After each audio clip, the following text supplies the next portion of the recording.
함께 하실 말씀은 창세기 11장 1절에서부터 26절 함께 하도록 하겠습니다. 창세기 강의 48번째인데요. 창세기 11장 1절에서 26절 함께 하도록 하겠습니다. 좀 길죠? 길어서 한 절 한 절 말씀 읽으면서 그렇게 강의해 나가도록 하겠습니다. 1절 온 땅에 여기 개역에는 구음이 하나요 언어가 하나였더라 이렇게 되는데 개정에는 온 땅에 언어가 하나요 말이 하나였더라 이렇게 나오네요. 지난 시간 다뤘지만 이 구음이라고 번역이 되어 있는데요. 사파죠, 사파. 제가 오늘 시간 절약을 위해서 이렇게 주요 단어들을 이렇게 하나하나 적어봤습니다. 요 사파인데요. 구음이라고 언어죠. 언어하고 이제 말이라고 번역이 되어 있는데 사실 언어라기보다는 사파는 여러분 쭉 용례를 살펴보시면 용례는 어떻게 살펴보냐면 여기 원어 성구사전이라고 옆에 나와요. 쭉 이렇게 용례를 보시면 여러분이 개인적으로 성경을 연구할 수 있습니다. 이게 쭉 용패를 살펴보시면 사파는 대부분 입술이라는 뜻을 가지고 있어요. 그래서 나의 입술의 모든 말과 그런 찬양도 있잖아요. 이렇게 입술이라는 거는 우리가 뭐라고 그랬죠? 이게 성경에 쭉 보면 내가 입술로 고백한다 이렇게 얘기를 많이 하거든요. 신앙 고백할 때 이 입술을 사용한다고 해서 신앙 고백의 뜻으로 입술을 사파를 많이 사용한다라는 것을 우리가 알아봤죠. 지난주 우리는 족보를 이제 살펴봤는데요. 족보에는 궁극적으로 누구에게 관심이 있다? 셈의 톨레도트에 관심이 있더라라는 것이죠. 셈의 후예가 바로 이제 아브람으로 이제 등장을 하기 때문이죠. 대부분은 오늘 본문을 그렇게 생각을 하는 것 같아요. 지구상에 인류학적으로 언어가 하나였는데, 그죠? 하나의 그냥 언어만 있었는데, 이 언어가 이제 전 세계에 이렇게 착 퍼터러져 나갔다는 그런 식으로만 본문을 이해하는 것 같습니다. 근데 그런 의미라기보다는, 본문이 뭐라고 그랬죠? 특별히 누구에 관심이 있다고 그랬죠? 셈의 후예들. 셈의 후예들이 하나의 입술의 고백을 가지고 있었는데, 하나의 신앙을 가지고 있었는데, 유지해왔는데 언제 이후로 신앙이 쪼개어졌다, 분열됐다라는 것을 말해준다고 그랬죠. 누구였죠? 셈의 후예 중에서 이제 요 11장 전에 보면 누구 이름이 쭉 나와요? 욕단의 후예들이라고 그랬죠. 지난주에 그래서 누가 바벨탑을 쌓았는가 라고 저희들이 다루었잖아요. 누가 다뤘다고 그랬죠? 누가 쌓았다고 그랬죠?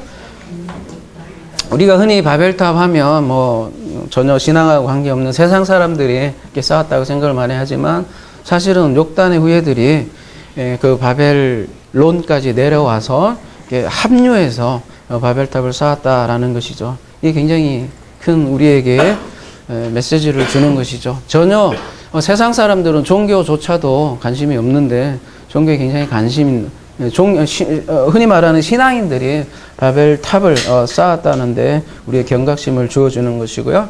요한계시록이 우리 끝났지만 요한계시록의 끝까지 그런 메시지가 바로 그런 거예요. 바로 교회의 타락을 얘기하는 게 계시록 18장이었죠.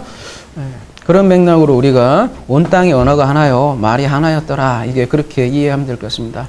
신앙 고백, 신앙이 하나였더라는 것이죠. 자, 2절, 이에 그들이 동방으로 옮기다가 신할평지를 만나 거기서 거류하며 그들이 바로 누구겠습니까? 바로 전 문맥에 있죠. 10장의 마지막 쭉 족보들 보면 마지막에 이렇게 쭉 족보들 보면 이게 다 욕단의 후예들이에요. 그래서 동쪽으로 이렇게 옮기다가 이렇게 그런 표현이 나오잖아요. 동방으로 옮기다가 신할평지를 만나 거기서 거류했다고 얘기를 합니다. 성경에서 동쪽은 상징성이 있다고 그랬죠? 어디를 뜻한다고 그랬죠? 보면 이상하게 가인도 에덴에 쫓겨나서 어디 쪽으로 가요? 동쪽으로 간다는 것이죠. 그래서 왜 그렇다고 그랬죠? 성전으로 이해를 하면 예, 불교에도 그런 말이 있더라고요. 서방정토라고. 희한해요. 서쪽이 지성서 개념인데 지성서에서 멀어지면 자꾸 동쪽으로 간다는 것이죠. 그런 의미에서 지금 신앙이 분열되어 있으니까 이제 하나님과 멀어졌다는 것을 이렇게 상징적으로 동방으로 표현을 하게 되는 거죠. 그래서 욕단의 후예들은 이 신할평지에서 어떤 문명과 만납니까? 이 신할평지에는 어떤 문명이에요? 네, 수메르 문명입니다. 여러분 인류학을 조금만 관심을 가진다면 이 수메르 문명이 우리가 문서로 접할 수 있는 가장 고대의 문명이라고 할 수 있는데요. 굉장한 문명과 접하게 되고요. 근데 이 욕단의 후예들이, 그러니까 셈의 후예들이 그만 이 수메르 문명과 하나가 되어서 뭐를 쌓게 됐냐면 바벨탑을 쌓은 것이죠. 우리가 요한계시록 언어로 얘기하면 뭘 쌓은 거죠? 모였죠. 요한계시록 19장에서도 보면 모여요. 어디에 모여요? 아마겟돈이라고 여러분이 잘 알고 있잖아요. 아마겟돈에 모인단 말이죠. 근데 그 아마겟돈은 근데 이제 하르, 우리가 기억나십니까? 하르 머기또 해갖고 하르 플러스 머기또라는 거죠. 그래서 아마겟돈, 하르가 산이란 말이에요. 머기또라는 산인데 거기에 모이는 거예요. 산에는 이제 두 가지 산이 있는 거죠. 진짜 하르마겟돈이 있고, 계시록 19장 기억나십니까? 그리스도가 모으는 군사들이 하르마겟돈에 모이고, 또 가짜 적그리스도들의 무리들이 가짜 하르마겟돈에 이렇게 모이게 된다는 것이죠. 그러니까 바벨탑은 말하자면 계시록 용어로 하면 뭐겠습니까? 거짓 하르마겟돈이 되겠죠. 그래서 많은 사람들이 바벨탑은 니므롯이 쌓았다고 이렇게 좀 생각을 편하게 하시지만 니므롯이 쌓은 게 아니라 니므롯은 바벨론을 건설한 용사였고, 실질적으로 바벨탑을 쌓은 것은 그 니므롯의 후예들과 욕단의 후예들이 함께 만나서 한 언어가 되어서 한 마음이 되어서 바벨탑을 쌓았다는 것이죠. 그러니까 지금으로 말하자면 나름 자신이 신앙이 좋다고 생각하는 사람들이 서로 만나서 교인들이죠. 쌓은 탑이 바로 바벨탑이라는 것이죠. 3절 그들이 말하기에 서로 말하되 자 벽돌을 만들어 견고히 굽자 하고 이에 벽돌로 돌을 대신하여 역청으로 진흙을 대신하고 이렇게 되어 있습니다. 자 벽돌을 만들어 이렇게 감탄사 느낌이지만 come now 이런 뜻이거든요. 그래서 서로 모이자, 자 모이자. 욕단의 후예들과 어떻게 해요? 그 니므롯의 후예들이 연합하는 장면을 이렇게 표현을 한 것이죠. 그들의 입술과 언어가 이제 하나가 되어버린 거예요. 그리고 여기에서 특별히 저기 반복되는 단어가 있는데 어떤 단어가 여러분 눈에 보여요? 돌을 대신하여, 그 다음에 진흙을 대신하여, 이 두 번을 이렇게 반복해서 사용하고 있는 것은 좀 뭔가 지금 대신한단 말을 강조하고 있단 말이에요. 돌을 대신하여 뭘로요? 벽돌로. 흙을 대신하여서 역청으로 지금 탑을 쌓겠다는 것이죠. 겉으로 보면 돌을 대신해서 벽돌로 쌓으니까, 흙을 대신해서 역청으로 쌓으니까 어떤 것으로 보여요? 겉으로 보면 굉장히 문명의 발달 뭐 이런 식으로 겉으로 보면 보이죠. 그러나 겉으로 보면 그렇지만 영적으로 보면 이게 어떤 뜻일까요? 문명의 발전으로도 볼 수 있겠지만 영적으로 보면 어떤 말씀이 성경에는 나와요? 이 제단에 대한 규례가 나오는데요. 여러분 출애굽기 20장 한번 가볼게요. 네, 그렇죠. 25절 네가 내게 돌로 제단을 쌓거든 다듬은 돌로 쌓지 말라. 내가 정으로 그것을 쪼면 부정하게 함이니라. 신명기에도 이런 말씀이 있는데요. 27장 6절 너는 다듬지 않은 돌로 내 하나님 여호와의 제단을 쌓고 그 위에 내 하나님 여호와께 번제를 드릴 것이며, 이렇게 여호와의 제단을 쌓을 때는 이상하게 다듬지 않은 돌로 쌓으라는 율례가 있습니다. 왜 그럴까요? 이 성경에는 이 돌이라는 상징성이 많아요. 이 돌.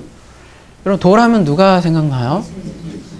예수님 생각나고, 예수님은 이제 마지막이니까 그 전에 쭉 거슬러 올라가면 그렇죠. 창세기 보면 야곱부터 이제 시작, 돌 얘기가 많이 나오는 거죠. 가봅시다. 야곱의 그 유명한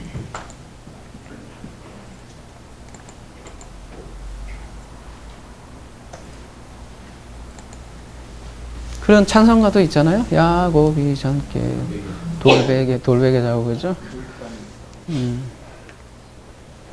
야곱이 잠에 깨어 이르되 여호와께서 과연 여기 계시거늘 내가 알지 못하였도다.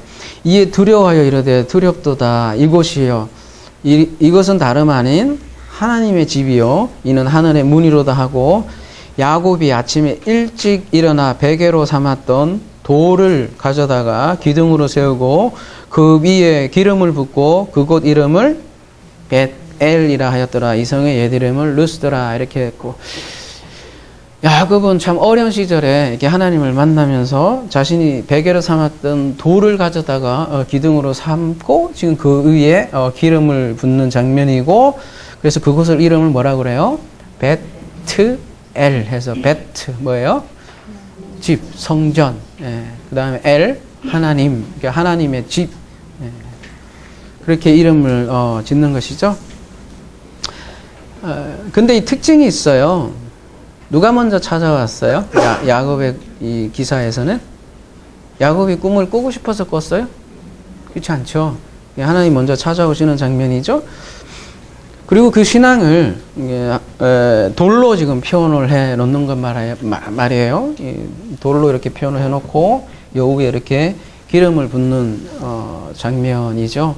기름도 상징성을 많이 가지고 있죠. 기름을 붓다 뭐예요? 기름을 붓다 그러면 그게 바로 메시아흐잖아요. 그래서 기름을 붓다 그리스도라는 뜻이잖아요. 에벤 두 번째 단어가 여기 에벤이라고 써 있는데, 에벤 돌이잖아요. 에벤이 돌이에요. 돌이라는 뜻 자체가 뭘까요, 여러분?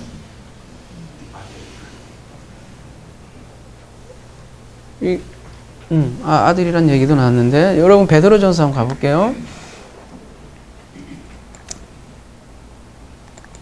2장 4절 사람에게 버림받았으나 하나님께서는 택하심을 입은 보배로운 산돌이신 예수께 나아가. 왜 이렇게 돌로, 베드로는 돌이라는 표현을 잘 써요. 5절 너희도 산돌같이 신령한 집으로 세워지고 예수 그리스도로 말미암아 하나님이 기쁘게 받으시는 신령한 제사를 드릴 거룩한 제사장이 될지니라.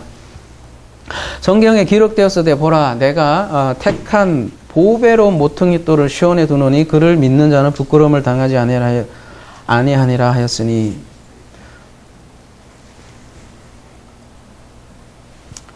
그러므로 믿는 너희에게는 보배이나 믿지 아니하는 자에게는 건축자들이 버린 그 돌이 모퉁이 머릿돌이 되고 또한 부딪히는 돌과 걸려 넘어지게 하는 바위가 되었다 하였느니라. 그들이 말씀을 순종치 아니함으로 넘어지나니 이는 그들을 이렇게 정하신 것이라. 자, 왜 베드로는 이 돌을 자꾸 언급을 할까요? 지금 예수 그리스도를 뭘로 비유하고 있는 거예요?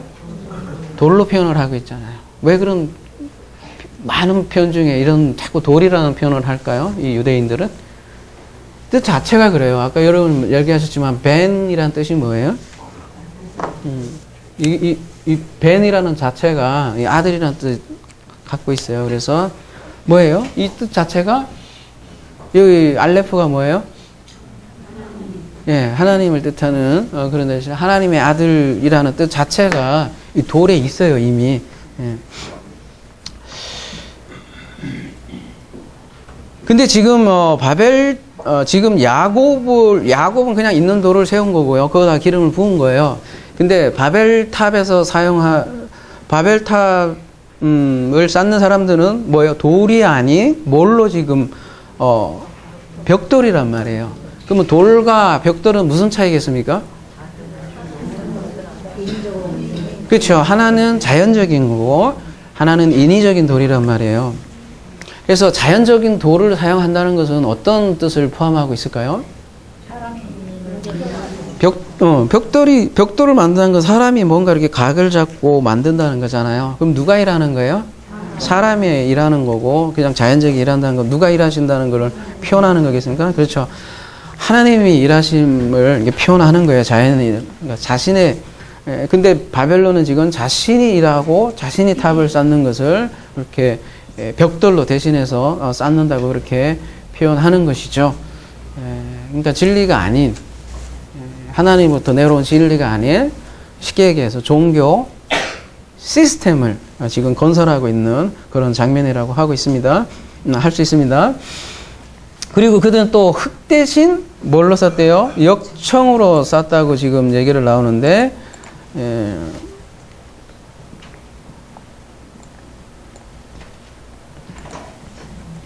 2절이죠. 3절이죠. 역청이 여기는 안 적었는데 뭐예요? 헤마르라고 되어 있는데요. 헤마르. 여기 헤마르가 3번 쓰였네요. 그죠? 옆에 여러분 보시면 하나, 둘, 3번 쓰였는데 특별히 주목해야 될 거는 저기 출애굽기 2장 3절에도 쓰여 있네요.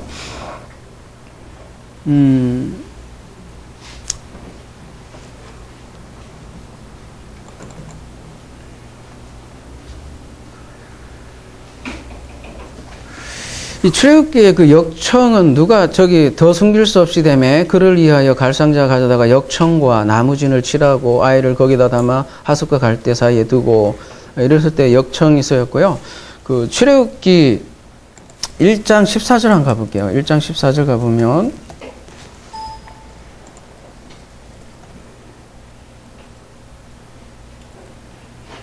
아까는 2, 5, 6 몇 번은 4번이었죠? 아까 우리가 본 헤마르는 근데 여기는 1호 6 2564번이었고 2563번이잖아요. 뭐 자음 같은다는데 여기에도 보면 이건 조금 더 많네요.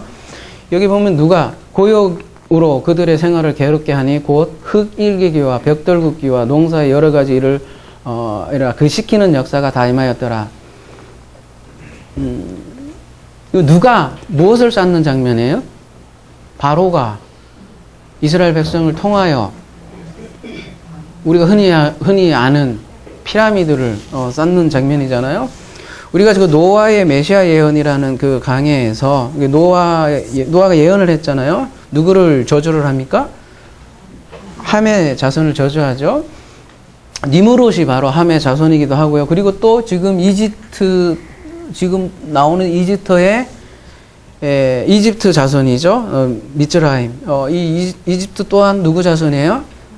함의 자손이죠. 근데 이 이집트에도 쉽게 말하면 뭐가 등장을 하냐면 거짓, 하르, 마겟돈, 계시록 용어로 의하면 거짓 아마겟돈이 지금 등장을 하는 거예요.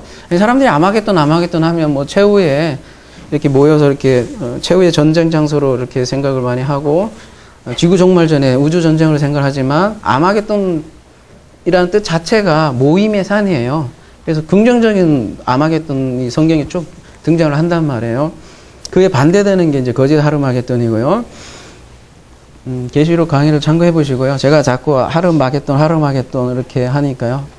하르마겟돈 아마겟돈이에요.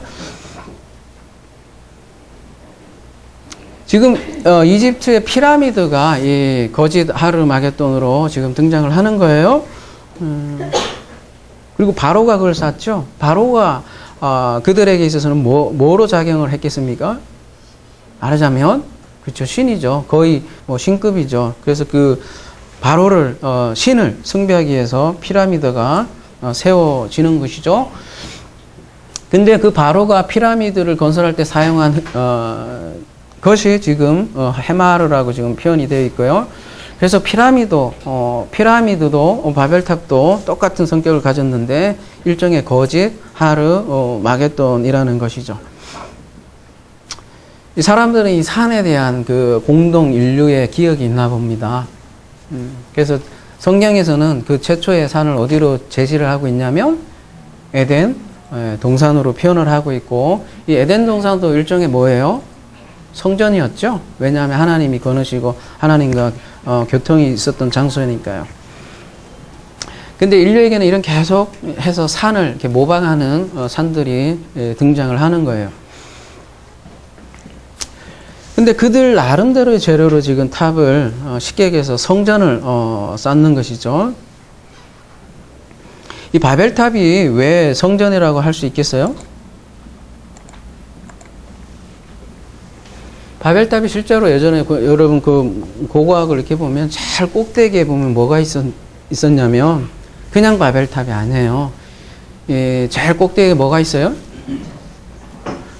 바벨탑도 이렇게 피라미드하고 비슷하게 해서 피라미드 이렇게 딱 이렇게 세모로 되어 있지만 바벨탑도 사실 따지고 보면 이렇게 돌아가서 이렇게 되어 있잖아요. 근데 여기 제일 꼭대기에는 뭐가 있었냐면 신전이 있었어요. 신전이. 그러니까 여기 방이 별도로 방이 있었단 말이에요. 예전에는 지금은 그래도 종교하고 정치가 어느 정도 분리되어 있죠. 근데 예전에는 종교와 정치가 어떻게 됐습니까? 하나였단 말이에요. 그래서 여기가 정치와 종교와 권력의 모든 중심이 되어 있고 제일 꼭대기에 그런 권력의 중심이 몰려 있다는 것이죠.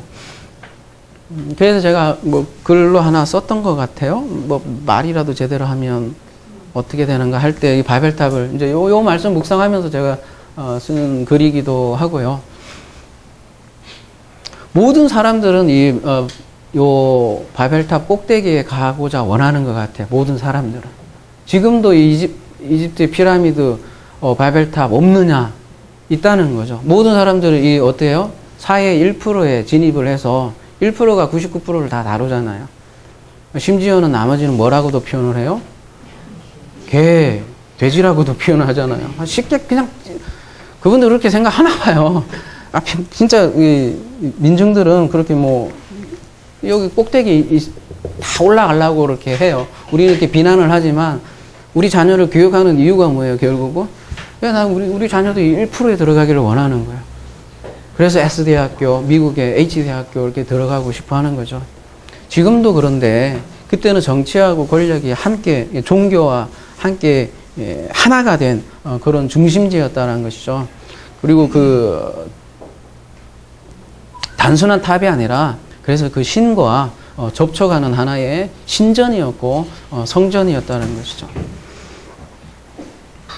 그리고 이 바벨탑은 인위적인 그런 벽돌,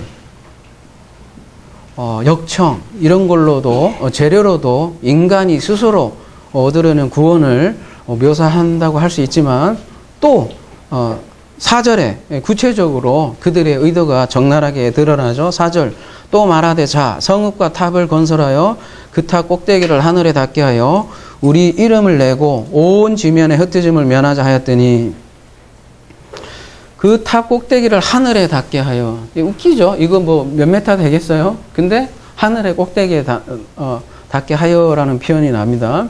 실제로 바벨탑 구조가 이렇게 하늘로 가는 구조잖아요. 상징성을 가지고 있고.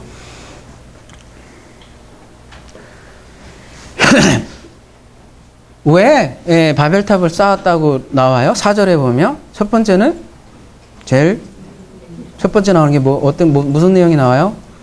우리 이름을 내고 첫 번째. 두 번째 온 지면에 흩어짐을 면하자 했는데 첫 번째는 우리 이름을 내고. 우리 이제 제목이 오늘 이름에 관한 건데요. 굉장히 이름이 굉장히 중요한 어떻게 보면 성경에서는 중요하게 다루어지는데요. 자기 이름을 내는 거를 지금 목표를 하고 있네요. 자기 이름을 낸다는 말이 무슨 말이에요?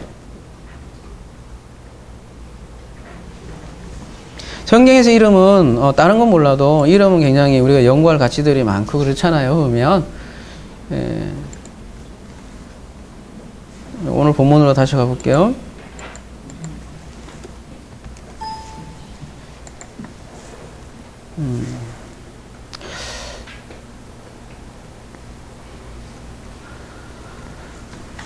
우리 이름을 내고 이랬는데 아싸 쉔인데요. 아싸 많이 본 단어죠. 이름을 자기네들이 만들자 이런 뜻이잖아요. 이름이라는 건 우리는 홍길동 저 같은 경우는 현지원 이름 단순한 호칭으로 생각할지 모르지만 예전에는 어때요? 둘이 결혼하면 이름부터 조사하고 이름으로 해서 궁합도 막 조사하고 다 그랬잖아요. 이 이름만 보면 저 인간은 어떻게 될지까지도 예전에는 다 결혼할 때까지 그런 거 다 조사했단 말이에요. 쌍놈인지 양반인지 다 나온다고 이름만 봐도. 그래서 지금은 그런 거 좀 덜한 것 같은데 이게 다 그렇게 이름은 함부로 다루지 않았다는 거죠. 특별히 또 성경은 더하는 거죠. 특별한 의미를 가지고 있고요. 근데 성경에서 진짜 이름이 있다는 거예요. 진짜 이름. 계시록에서 계속 나오잖아요. 그 진짜 이름은 누가 주는 거냐면 하나님이 주시는 이름이에요. 그래서 지금 이름이 굉장히 강조돼요. 창세기 11장하고 12장은. 그래서 다음 주에 볼 창세기 12장 한번 가볼게요. 아까는 아싸 셈이라고 그랬어요. 근데 여기는 뭐라고 되어 있냐면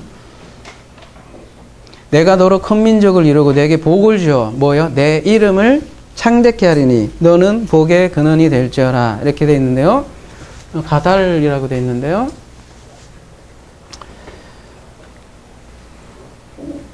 아까는 아싸인데 요거는 하나님이 지금 화자가 1인칭 단수니까 화자가 하나님이잖아요. 지금 하나님이 그 셈을 창대케 한다 이렇게 얘기를 하고 있는 거예요. 참고로 여기에 보면 문법을 보시면 뭐라고 돼 있어요? PL형이라고 돼 있잖아요. P가 들어가 있으니까 여러분 겁나게 강조돼 있다 이렇게 생각을 하시면 돼요. 그냥 히브리의 기본 동사는 칼형인데 여기 PL이니까 P가 들을 만큼 강조돼 있구나 이렇게 생각하시면 되는데 굉장히 강조하는 지금 능동 강조라고 하거든요. 그래서 굉장히 강조하고 있다 이렇게 여러분이 생각하시면 됩니다. 그래서 하나님이 아브라함의 이름을 어떻게 하겠다? 가달 하겠다라는 거죠.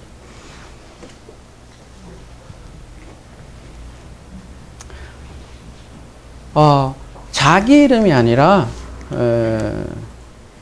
하나님이 주시는 이름이란 말이에요. 굉장히 중요한 개념이에요. 우리가 계시록 때 이미 다 다뤘지만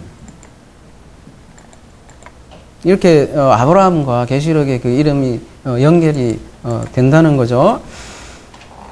다시 한번 볼게요. 기 있는 자는 성령이 교회들에게 하시는 말씀을 들을지어다. 이런 말씀 하는 건 되게 듣기 어렵다는 얘기예요. 기 있는 자는 성령이 교회들에게 하시는 말씀을 들을지어다. 괜히 이런 말씀 하시는 게 아니라는 거예요. 이기는 그에게는 내가 감추었던 만나를 주고 또 흰 돌을 줄 터인데 그 돌이에 또 자꾸 이름 얘기하잖아요. 새 이름을 기록한 것이 있나니 받는 자밖에는 그 이름을 알 사람이 없느니라. 그냥 자기가 아싸한 이름은 누구나 알아. 현재원 누구 뭐 여러분 이름은 거론하면 좀 그러니까. 근데 여기는 아무나 모른다는 거예요. 그 이름은.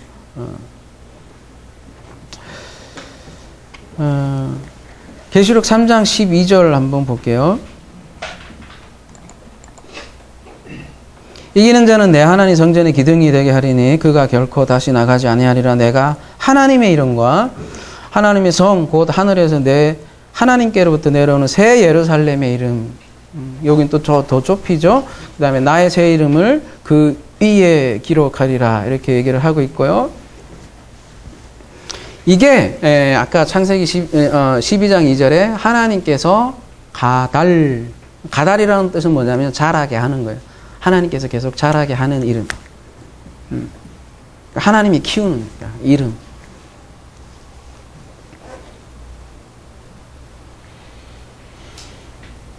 그러니까 아버지가 가달하시는 이름은 받는 자밖에는 그 이름을 알 수 없다. 이렇게 계시록에서는 표현을 하는 거예요. 인간적으로는 알 수 없는 거예요.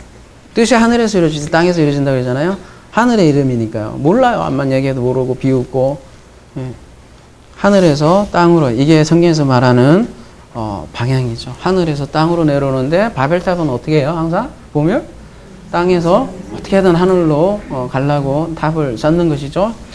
이게 성경의 개념이 많이 나와요. 이게 이제 사다리 개념인데 성경에는 사다리라고 그래요. 아까 창세기 28장에 보면 하늘의 문이다 이런 표현이 나오잖아요. 야곱이 여기서 하나님을 만났다 하잖아요. 그게 사다리 개념이에요. 사다리 개념.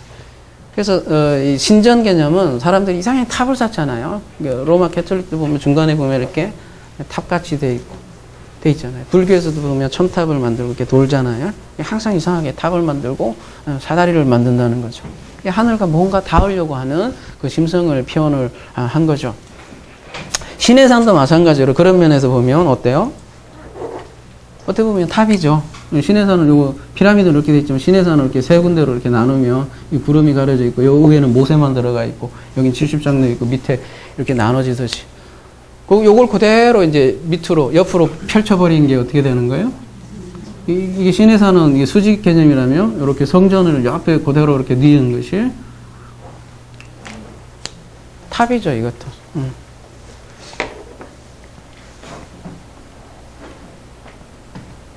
근데 뭐가 다를까? 이 탑하고 이 바벨탑에서 쌓는 탑하고 시내산하고 성막과 도대체 그 차이는 뭘까요? 요한복음 1장 51절 한번 가보도록 하겠습니다. 또 이르시되 진실로 진실로 너희에게 이르노니 하늘이 열리고 하늘이 열리는 거죠. 여기는 그냥 자기네들이 올라가는 건데 하늘이 안 열려요. 그리고 또 하나님의 사자들이 인자위에 뭐예요? 오르락 내리락 오르락 내리락 하는 것을 너희가 보리라 이렇게. 그러니까 여기는 뭐 어떻게 해요? 올라가긴 가는데 어떻게 된다는 거예요? 뭐 내리막도 없겠지만 서로 어떻게 된다는 거예요? 사다리가 하나님과 만나는 장소인데 뭐가 없다는 얘기예요, 그러면? 만남이 없는 거죠. 하늘이 열려야 하나님과 뭔가 교통이 있고 만남이 있고 그 하나됨을 알 거 아니에요. 모른다는 거예요. 전혀 막혀 있다는 거죠. 스스로 올라가는 거니까. 스스로 내는 이름이니까. 그 이름으로는 안 된다는 거예요. 새로운 이름으로만, 그게 중보자 개념이잖아요. 새로운 이름으로만 아버지와 연결이 된다는 거죠. 그게 성경에서 말하는 사달의 개념이죠.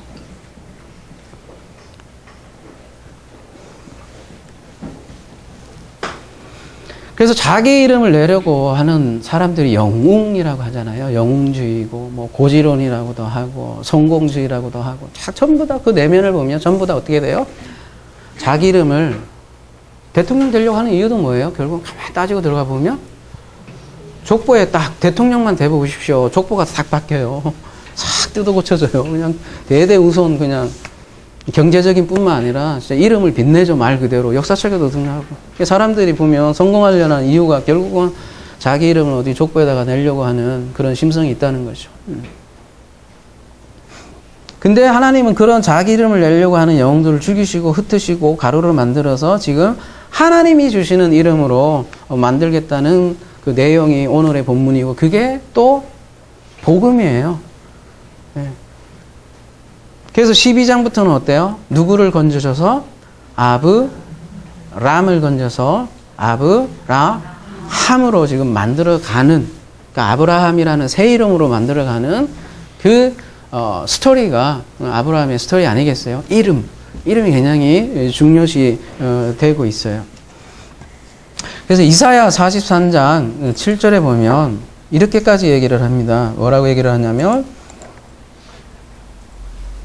내 이름으로 불려지는 모든 자, 자기 이름으로 불려진대 여호와가 곧 내가 내 영광을 위하여 창조한 자를 오게 하라. 그를 내가 지었고 그를 내가 만들었느니라.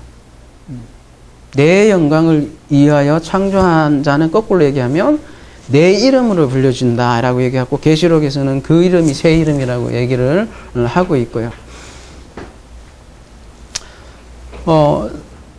이름을 내기 위해서 이 바벨탑을 쌓는 사람들은 모였고 또 두 번째는 뭐냐면 온 지면의 흩어짐을 면하자 이렇게 얘기를 하겠어요. 흩어짐을 면하기 위해서 이렇게 모였던 거예요.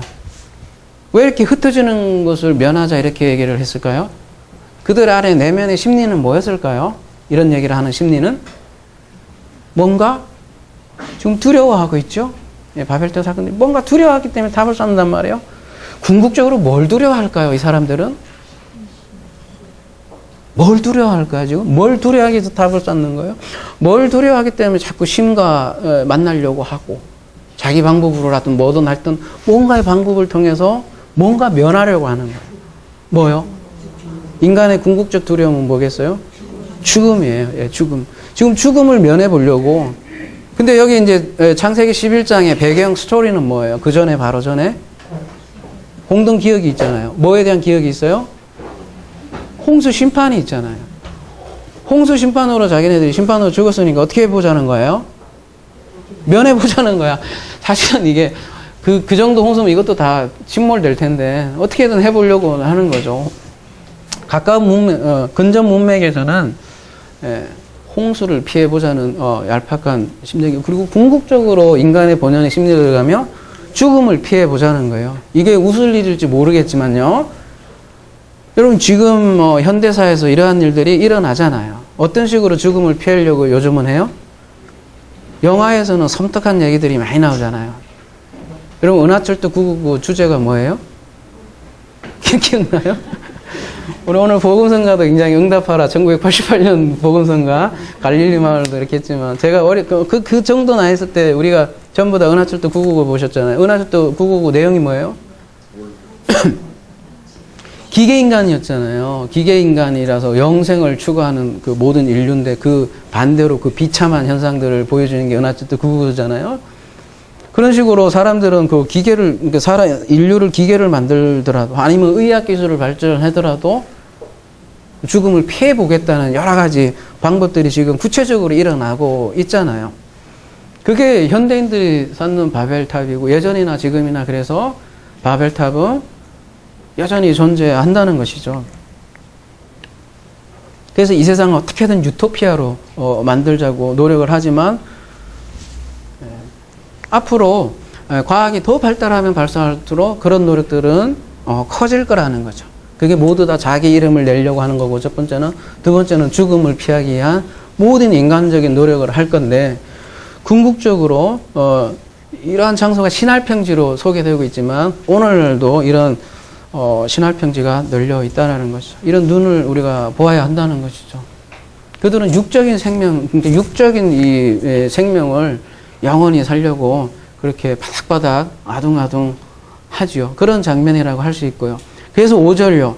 여호와께서 사람들이 건설하는 그 성읍과 탁을 보려 내려오셨더라. 5절은요.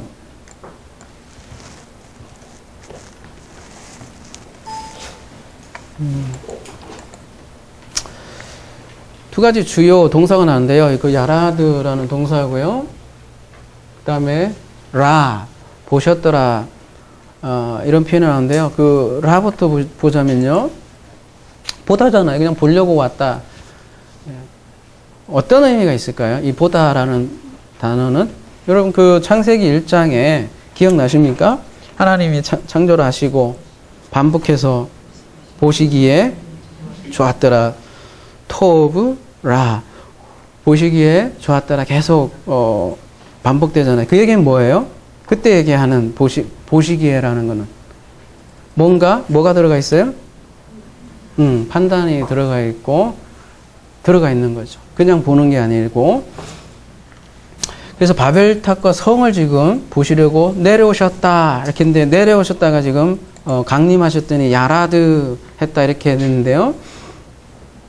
성경의 주제는 여러분 어려울 거 없는 것 같아요. 여러분 모르면 요한복음으로 가서 우리 홍수 심판도 계속 그 무슨 얘기한다고 그랬어요? 첫 번째는 성령이 보혜사가 너에게 임하면 세 가지를 알려준다 그랬잖아요. 요한복음에서 괜히 그런 얘기를 한 게 아니라고요. 내 안에 성령이 있어 없어? 이렇게 질문하실 때 뭐 어떤 사람은 뭐 감정적으로 뭐 여러 가지로 판단하지만 궁극적으로 세 가지에 대해서 알려주시는 걸 알면 성령이 거하는 거예요. 첫 번째 뭐예요? 죄에 대해서 먼저 알아요. 뭐 이렇게 뭐 잘 살고 이런 문제가 아니라 그 죄에 대해서 알면 뭐가 그 다음에 떨어져요? 심판이 떨어지고. 근데 다른 의를 제공을 한다고 내 자기 의를 버리게 하고 하나님의 의를 제시를 한다는 거죠. 이게 성령께서 하시는 일이라는 거죠. 보혜사. 마찬가지로 지금 강림은 그래서 심판과 또 그에 반대되는 의를 지금 의가 이루어지는 날이 바로 야라드 하는 날이고 그거를 성경에서는 뭐라고 그래요? 자꾸 여호와의 날, 여호와의 날, 여호와의 날 이렇게 표현을 하잖아요. 이 여호와의 날이 최초에 어디에서 나온다고 그랬죠? 기억나십니까? 창세기 3장 8절에 보면 이게 단순한 표현 같아도 그들이 날이 서늘할 때에 동산에 거느시는 여호와 하나님의 음성을 듣고 이렇게 하잖아요. 날이 서늘하니까 이렇게 지금처럼 이제 조금 있으면 싸늘해지겠네? 그런 개념으로 이해하기가 쉽지만 원어로 보면 어떤 거라고 그랬어요? 그냥 루아흐욤, 말하자면 여호와의 날하고 똑같다는 것이죠. 여호와 날에 하나님께서 임재하시니까 뭐에 대해서요? 죄에 대해서, 의에 대해서, 심판에 대해서 지금 알려주시면서 구원하시는 장면으로 등장을 하는 것이죠.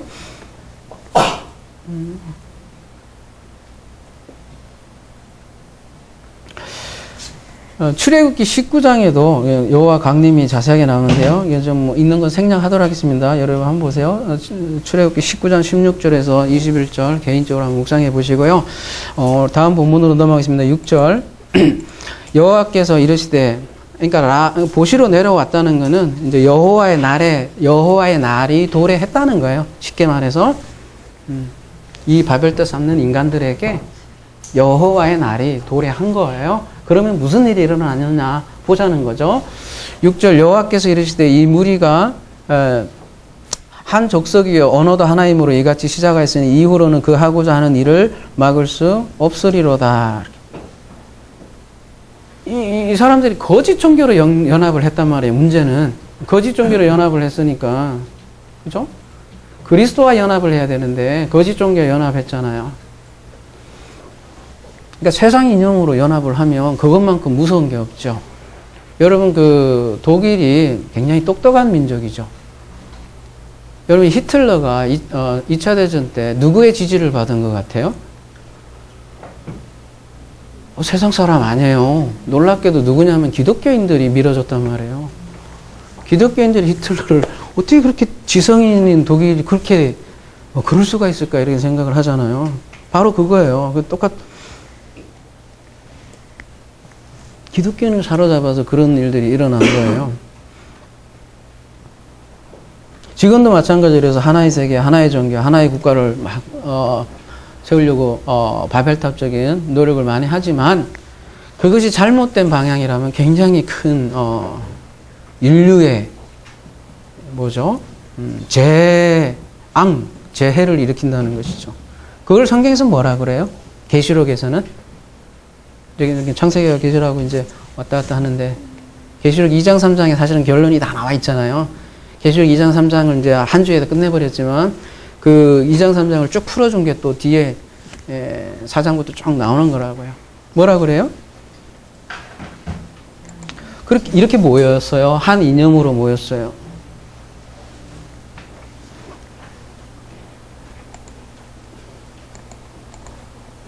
9절요. 내가 한난과 궁핍을 알거니와 실상은 내가 부유한 자니라 자칭 유대인이라 하는 자들도 비방도 알거니와 실상은 유대인이 아니요 사탄에 해당이라. 이 사탄에 해당이라고 얘기를 하고요. 3장 9절 보라 사탄에 해당 곧 자칭 유대인이라 하나 그렇지 아니하고 거짓말하는 자 중에 몇을 내게 주어 그들로 와서 내 발 앞에 절하게 하고 내가 너를 사랑하는 줄을 알게 하리라. 이렇게 사탄에 해당은 구체적으로 먼 곳에 있는 게 아니라 하나님이 주신 성전에서 타락한 그 무리를 사탄의 무리라고 해당이라고 그러는 거예요. 그냥 세상 사람들 얘기하는 거 아니에요. 그게 심각한 거예요. 바벨탑도 이 신앙 욕단의 후예들이라니까요. 셈의 후예들. 그러니까 이 사탄의 회당들, 바벨탑은 어떻게 해야 됩니까? 흩어버려야죠. 당연히. 이게 만약에 참된 교회라면 계시록 19장에 그리스도가 주어 잘 보셔야 된다고 그랬어요. 그죠? 그리스도가 모은 하르마게돈이 있고 그의 대적하는 하르마게돈 두 전쟁을 하는데 이 그리스도가 모은 하르마게돈이 아니라면 어떻게 돼요? 당연히 흩어버려야 되잖아요. 그래서 그 다음에 이제 흩어버리는 장면이 나오죠. 자, 우리가 내려가서 거기서 그들의 언어를 혼잡하게 하여 그들이 서로 알아듣지 못하게 하자 하시고 이렇게 나오잖아요.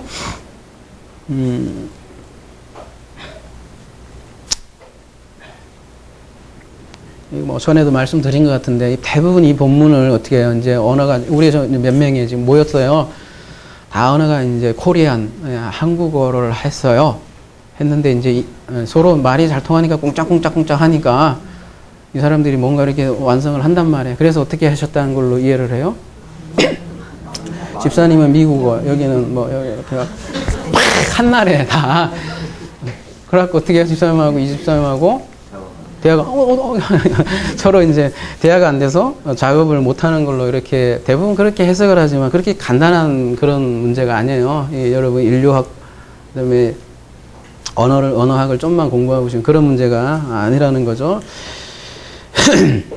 아까도 말씀드렸지만 저 여기서도 또 한번 말씀드리자면 사파예요. 사파 신앙 고백이에요. 물론 신앙 고백 안에는 언어가 들어있죠.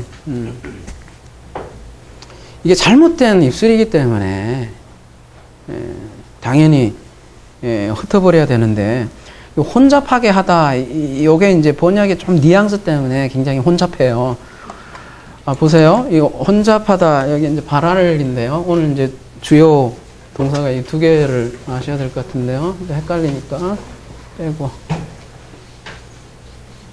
발알, 바벨 비슷하죠? 느낌이 벌써. 발알, 바벨.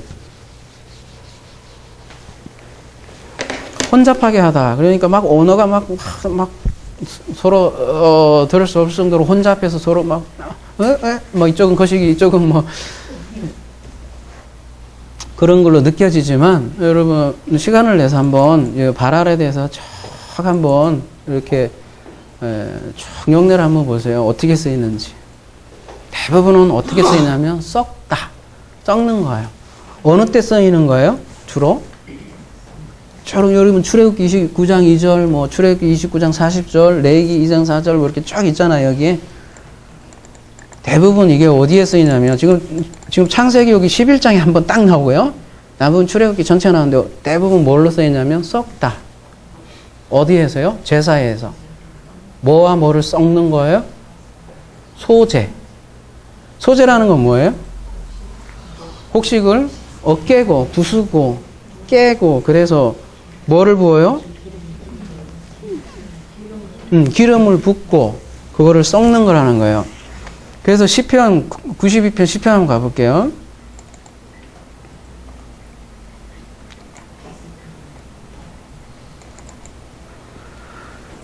그러나 주께서 내 뿔을 들소의 뿔같이 높이셨으면 내게 신선한 그래서 기름을 부으셨느니라 이렇게 표현을 이렇게 하잖아요. 이게 발알이에요. 발알. 지금 썩다. 혼잡하게 하다는 게 아니라 기름을 붓다 할 때 발알. 이런 식으로 주로 쓰인다는 거예요. 그럼 성찬식 때 빵을 여러분 우리 한 덩어리 빵이잖아요. 원래 덩어리 빵을 초대교회 때 이렇게 지금은 이렇게 다 잘라갖고 뭐 카스테라고 맛있죠. 너무 아쉽죠? 이렇게 좀 이만큼 주지 조금 줘. 한 이 정도는 줘야지 그죠? 좀 아쉽잖아요. 포도주도 그렇기도 하고. 아무튼 그 성찬식에 가장 그 빵이라는 걸 잘 생각해 보세요. 어떻게 만들어져요? 이거 밀가루잖아요. 예를 들면 밀을 어떻게 해요?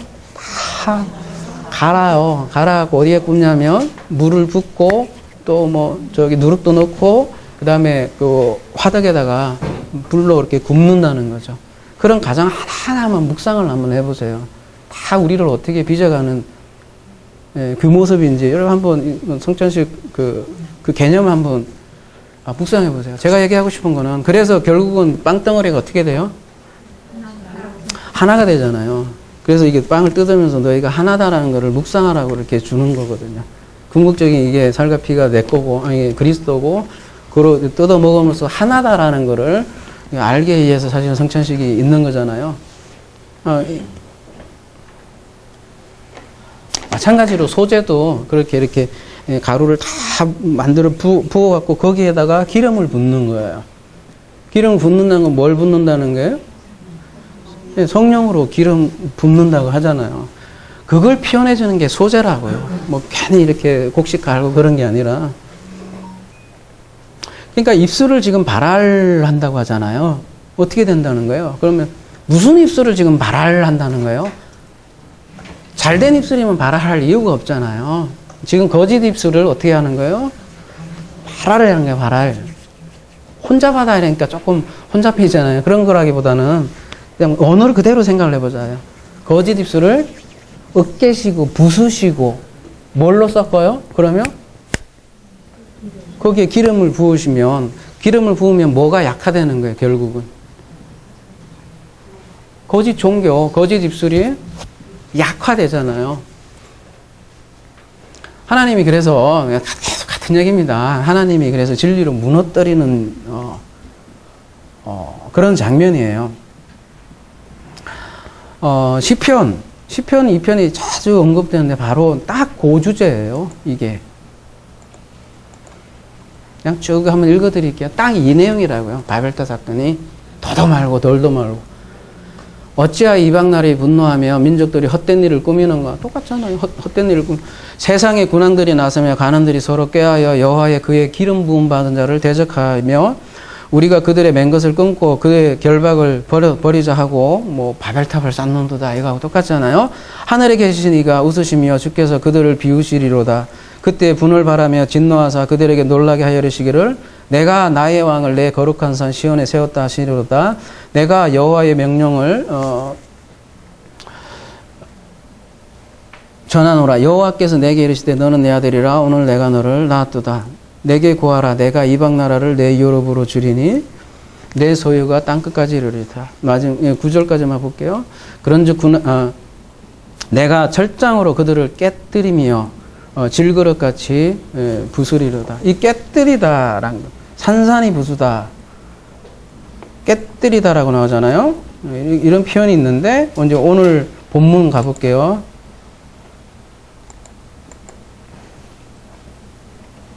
8절이죠. 여호와께서 거기서 그들을 온 지면에 흩으셨으므로 이게 이제 풋즈 이건 안 적었나요? 예, 이게 바로 산산이 부수다, 깨어버리다 그런 단어예요. 이게.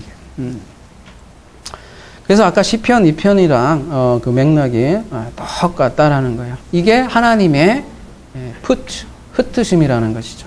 누굴요? 시편 2편의 맥락대로 그리스도를 대적하는 자들을 흩어버린다는 거죠. 왜 흩어버려요? 그러면 흩어버리는 이유가 있겠죠? 9절요. 그러므로 그 이름을 바벨이라 하니 이는 여호와께서 거기서 온 땅의 언어를 혼잡하게 하였습니다. 여호와께서 거기서 그들을 온 지면에 흩으셨느니라. 여기 한번 요거는 언어를 한번 볼게요. 11장 9절.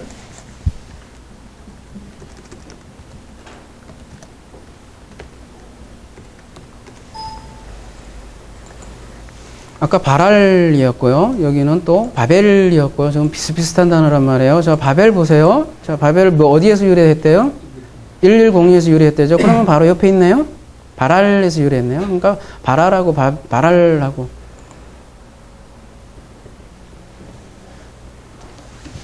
근데 이 바벨이라는 게요. 여기는 이제 굉장히 단순하게 이렇게 사전이 이렇게 나왔는데 또 언어 연구하시는 분들이 많잖아요. 그거에 의하면 아카드어로는 이 바벨이라는 게 하늘의 문이라는 뜻도 있어요. 아카드어로. 바벨이라는 게요. 지금 이거 언어 유희를 위해서 이렇게 바벨, 이렇게 바랄 이렇게 돼 있지만 바벨이라는 게 원래 하늘의 문이라는 뜻, 말 되잖아요. 자기네들이 하늘의 문으로 생각을 했기 때문에 바벨탑을 쌓은 거잖아요. 시계에서 무슨, 이거는 뭐예요? 짝퉁이죠? 짝퉁. 짝퉁 하늘문이죠. 진짜 하늘문은 어디라고 창세기는 얘기하고 있어요? 야곱이 창세기 28장에 얘기하는 그 하늘문. 내가 여기가 야곱이 뭐라고 고백을 했었죠? 하늘문을 고백했었잖아요. 기억나세요? 아까? 여기가 하늘의 문이구나. 하나님의 집이고 하늘문이구나.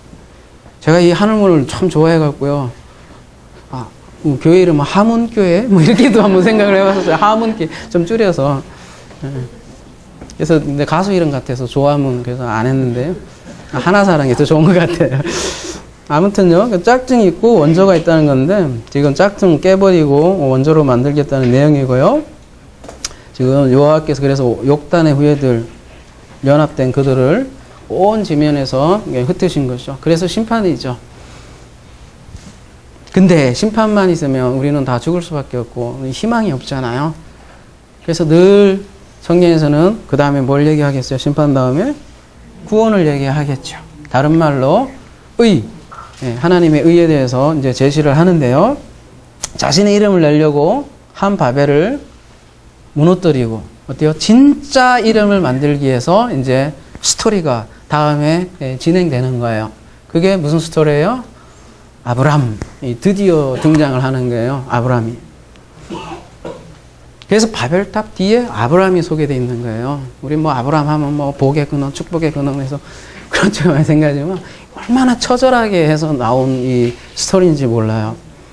그래서 아브람 기사의 가장 중요한 내용은 아버지가 만들어주는 이름이라는 거예요.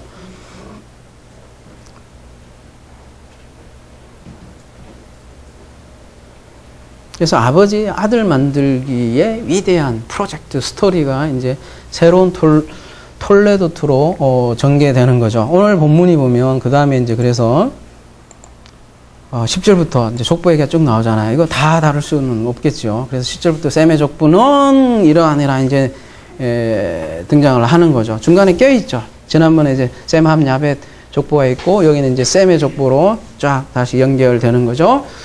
족보는 이런 역할을 한다는 거예요.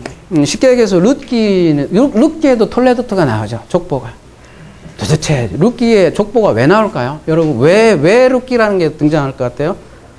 구체적으로 얘기하자면 다윗 때문이에요. 룻기는 다른 거 없이 다윗과 연결하려고 룻기가 있는 거예요. 그렇죠?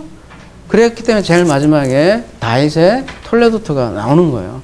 다윗을 소개하기 위해서 룻이라는 거 나오고 결국 다윗은 또 누구를 소개하기 위함이에요? 예, 그래서 마태복음 1장에 보면 길게 족보가 나오는데 딱 줄이면 뭐예요? 아브라함과 다윗과 그 다음에 예수 그리스도를 딱 연결하는 거잖아요. 이렇게 사다리로 아브라함과 다윗과 족보를. 그래서 다 생략을 해서 14인데 뭐 그게 또 안 맞네 어쨌나 막 따지는데 성경 그렇게 하려고 하는 게 아니잖아요. 메시지를 주려고 하는 건데 이게 14가 아니라 17이다. 누가복음에는 몇 대다 뭐 왜 다르냐 막 이렇게 얘기하는데 얘기하고자 하는 바만 읽으면 되는 거죠.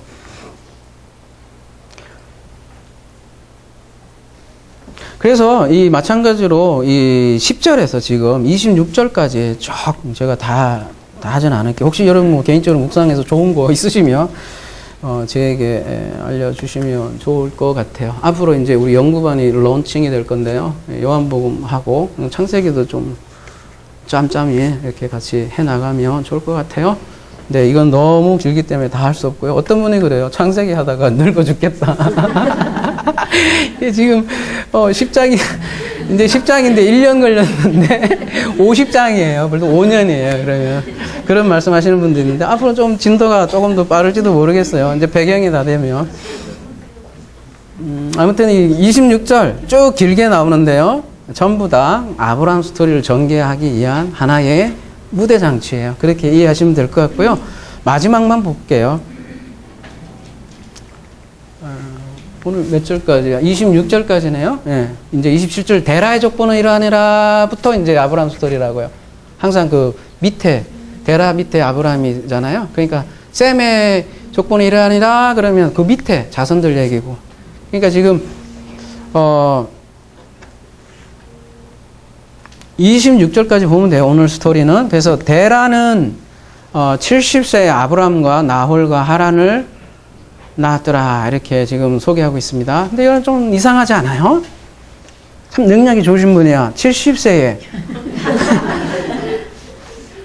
무슨 얘기인지 여러분 다 눈치를 채셨네. 그죠? 70세에 아브람과 나홀과 하란을 낳았대요. 여러분 그럴 수 있나? 좀 그런 생각을 해봤어요.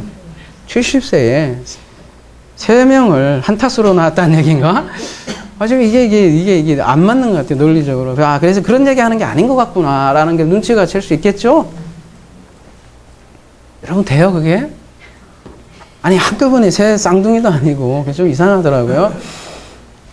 근데 하필이면 왜 70세일까? 이런 질문을 하지 않을 수가 없네요, 그래서 창세기 10장에는 이 족보가 나오죠?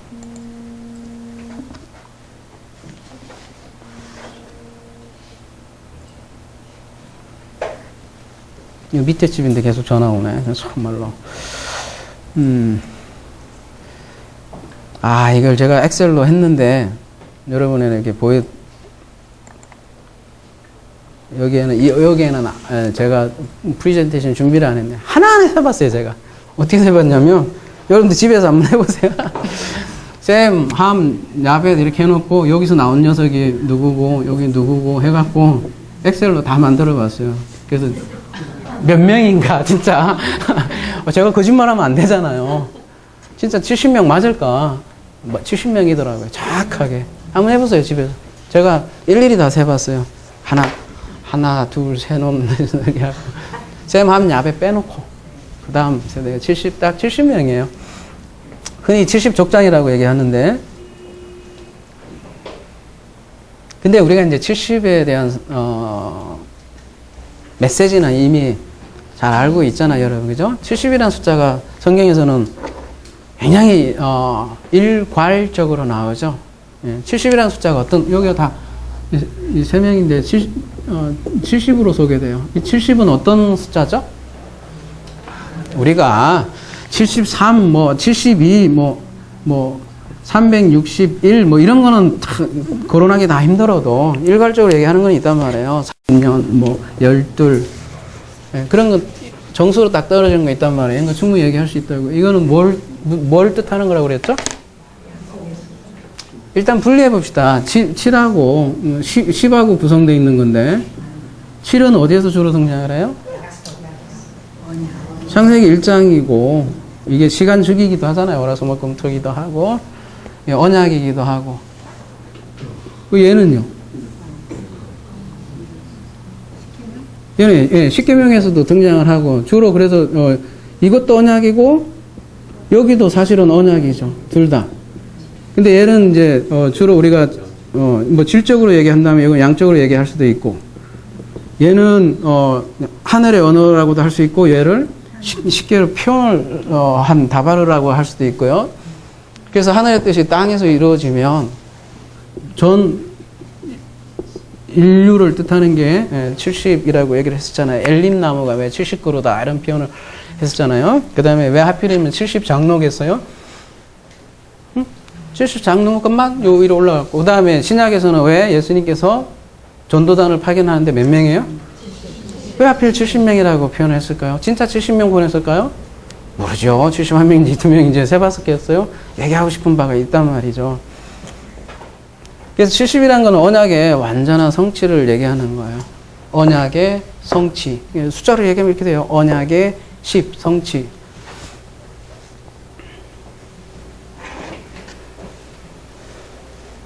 예, 70민족으로 흩으시고요. 흩어버리는 장면이 나오잖아요. 그리고 70세에 데라는 누굴 낳아요? 아브라함을 낳았죠. 절묘하죠. 뭔가 얘기하고 싶은 거야. 그러니까 하나님은 지금 어디에 눈이 가 있는 거예요? 실질적으로? 아니요, 아브라함이 아니죠. 이 모든 지금 민족을 보고 있는 거예요. 보고 있는 거예요. 이 70 때문에 아브라함을 부른 거라고요. 물론 아브라함에 관심 있죠. 누구보다도. 근데 아브라함을 부른 궁극적인 목적은 이 70에 있기 때문이에요. 근데 이게 차서라는 게 있잖아요. 구원에 순서가 있고 뭐 아무렇게나 되는 게 아니잖아요. 여러분 누구를 이렇게 전도를 하려고 하고 복음을 전하려고 하면 누군가 먼저 한 사람은 제대로 된 사람이 있어야 전도를 하든 말든지 할 거 아니에요. 이게 역사에서 이루어지는 일들이 그런 순서를 가지고 있다는 거예요. 그러니까 아버지 마음은 어디에 있냐면 이 70에 가 있어요. 그래서 아브라함을 부른 것도 모세를 부른 것도 모세를 부른 이유가 모세 한 사람이겠어요? 이스라엘이잖아요. 그리고 또 이스라엘은 이스라엘 한 민족이겠어요? 근데 그거를 잘못 알면 선민의식으로 선민의식으로 자꾸 알고 있잖아요. 이사야에서도 나오잖아요. 이스라엘은 뭐다? 이방의 빛이다. 이방의 빛이다 해서 그런 얘기를 하잖아요. 그래서 로마서에서 먼저는 유대인에게 그 다음에는 이방 헬라인에게다 이렇게 순서를 얘기를 하잖아요. 먼저는 요한계시록에서는 먼저는 14만 4천이고 나중은 셀 수 없는 무리다 이렇게 그 일 후에 이렇게 두 번 나눠서 계속 얘기를 하고 있잖아요. 이렇게 바벨탑 사건을 오늘 봤는데요. 예, 이 바벨탑 사건을 보여준 게 오순절이에요. 여러분 신약 이제 사도행전 2장에 보면 이 오순절 사건이 등장을 하는데 오순절 날 이제 성령 사건이 임하면서 가장 특징적인 현상이 무엇이었어요? 방언이라고 흔히 얘기하잖아요. 근데 이때 방언은 뭡니까? 랭귀지예요, 랭귀지. 쉽게 해서 뭐 오늘 바벨탑 사건의 그 샤파 랭귀지란 말이에요. 근데 왜 한번 생각을 해보시죠. 왜 그 많은 이적 중에 방언일까? 그런 생각 안 해보셨어요? 여러분 지금 우리가 현대 사람들이 그 방언 같지도 않은 그 방언 여러분 생각하시면 안 돼요. 그건 추잡스러운 그런 거 얘기하는 거 아니에요. 왜 하필이면 이 엄청난 오순절 사건에 왜 하필이면 그 방언을 그렇게 얘기를 하는 거냐는 거죠. 아니 여러분 랄랄라 얘기하는 거 아니에요.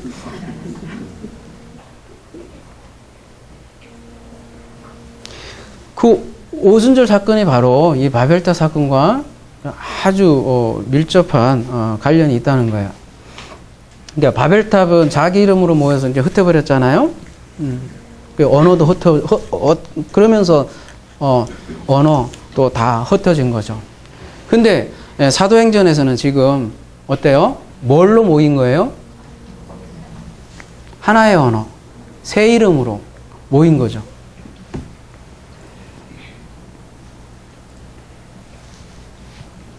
계속 전화 오네.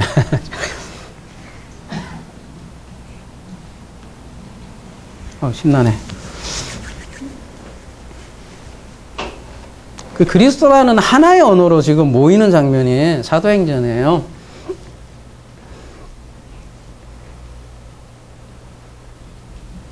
그래서 흩어버린 바벨탑 사건으로 흩어버린 그 언어를 그리스도를 통하여 언어가 하나 된 사건이 오순절이라는 거예요. 여러분 오순절날 그 복음을 선포한 사람들이 누구예요? 제자 베드로죠. 그 중에 그 제자들 몇 면을 보세요. 출신이 뭐예요? 뭐 촌뜨기들이죠. 쉽게 얘기해서 촌놈들이잖아요. 네? 그 촌놈들이 선포한 복음의 내용이 뭐예요? 쭉 보면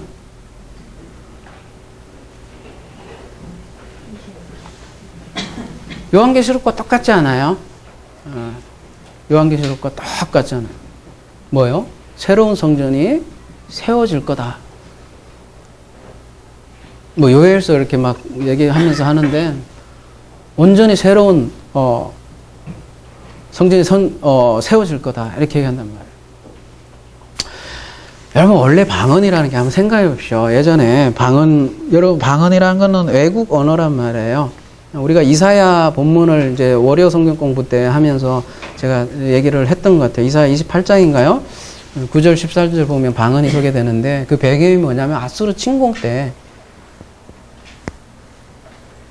하나님께서 이제 심판의 메시지로 방언을 들려주겠다 그런 메시지거든요.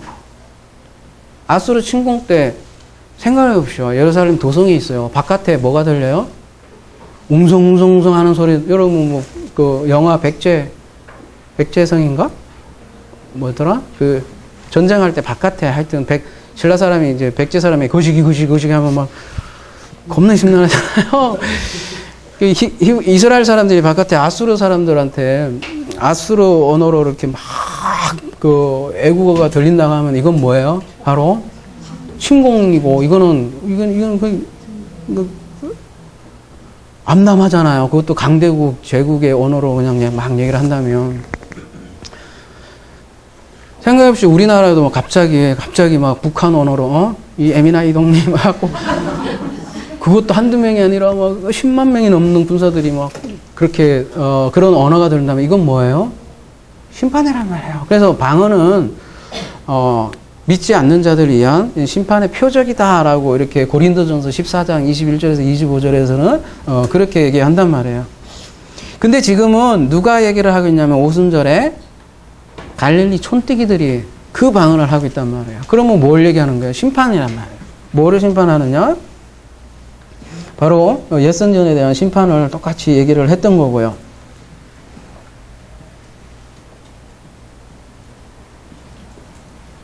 그리고 이제 창세기 10장에 이제 족보들이 쭉 나왔고, 바벨탑 사람들은 자기 이름을 아싸하려고 했는데, 이제 하나님께서는 하나님이 가달하시는 이름을 소개하잖아요.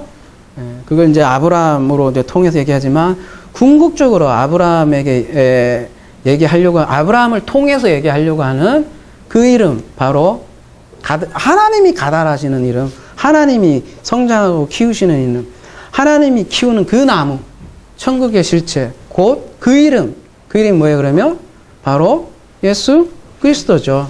그러니까 여호와께서 창대하게 하는 이름, 바로 그 예수, 그 이름 예수를 만들려고